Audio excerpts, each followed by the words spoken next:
એક હતો ઉગરશંકર. એનું નામ હતું કવિ.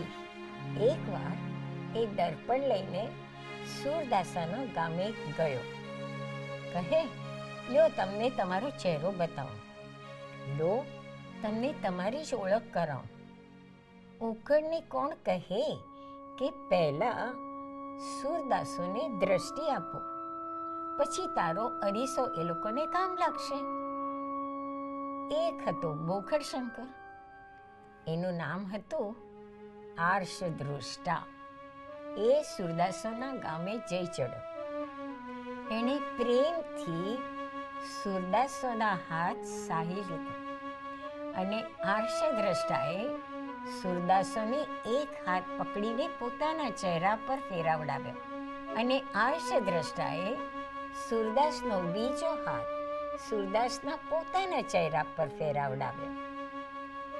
સુરદાસને બેડે બેડે આર્ષદ્રષ્ટના ચહેરાની પહેચાન થઈ જ ગઈ અને બેડે બેડે પોતાનો ચહેરો કેવો છે એ પણ સમજાઈ ગયો.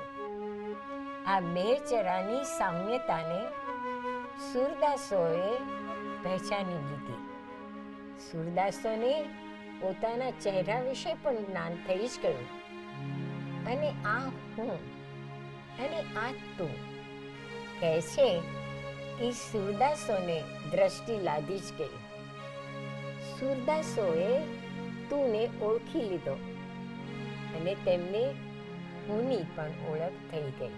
બોખડશંકરના દર્પણમાં હું પણ ભળાયો અને તું પણ સમજાઈ ગયો.